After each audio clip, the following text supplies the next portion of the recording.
Talaga malaki yung matitipid nyo sa paggawa nitong 5 kilong sabong panlaba. Pwede nyo nga rin tong gawing pang negosyo kasi isang DIY kit na kayang makagawa ng 5 kilong sabong panlaba, 250 pesos lang. Ang laking tulong din itong mga DIY kit para sa mga nagtitipid. Marami din pa kayong pwedeng itry kagaya nitong DIY fabric conditioner at DIY dishwashing liquid. May mga video na rin akong ginawa para may guide kayo sa paggawa nito. Kaya sa mga gusto tong itry, check nyo lang lahat yan sa aking mga accounts at huwag nyo kalimutang mag-follow.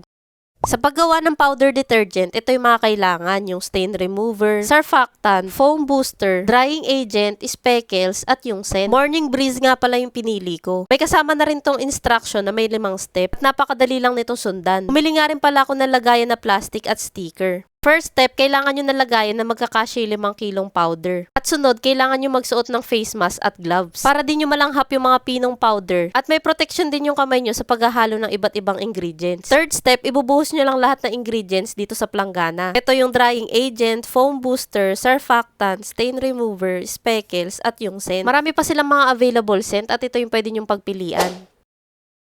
Pang-apat na step, kailangan nyo lang itong haluin mabuti. At dapat madurog nyo yung mga buo-buo. Saglit ko lang to ginawa at tingnan nyo ganito yung itsura kapag nahalo nyo ng mabuti. Pinong-pino na ulit yung mga powder. At huling step, pwede nyo na itong isalin sa mga plastic o kaya naman container. Itong plastic na pinaglagyan ko, ang bili ko dito, 7 pesos yung 5 piraso. Tinimbang ko nga rin pala to para malaman ko kung 5 kilo ba talaga yung kalalabasan. At nakagawa naman ako ng 3 tigi-1 kilo at 4 na kalahating kilong sabong panlaba. Tama yung kinalabasan na makakagawa ka talaga ng 5 kilong sabong panlaba dito. At hindi lang ito eksaktong 5 kilo kasi may sobra pa. Ganito karami yung sobra dun sa 5 kilo. Kumuha nga ako ng konti para i-testing kung mabula ba talaga. At tingnan nyo naman kahit konti lang yung nilagay ko, talaga mabula na to. Sa mga gagawin naman tong negosyo at gusto nyong lagyan ng sticker, yung 50 na peraso nito ay 30 pesos. Depende na sa inyo kung lalagyan nyo to o hindi. Kung sa bahay nyo lang to gagamitin, pwede nyo na lang to ilagay sa container. Napakalaking tipid talaga yung paggawa nito. Medyo mahal na rin kasi ngayon yung mga powder detergent sa mga grocery. Kaya kung nagtitipid ka talaga, malaking tulong na to sa dami ng 5 kilo. Ilang mga damit na rin yung malalabhan gamit nito. Bali yung magiging puhunan nyo dito, yung 250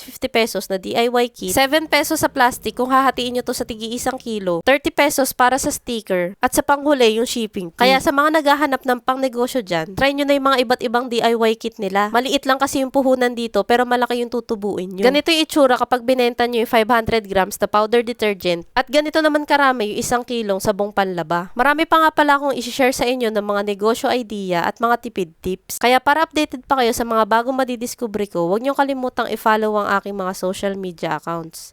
Yun lang, maraming salamat sa panonood. Bye!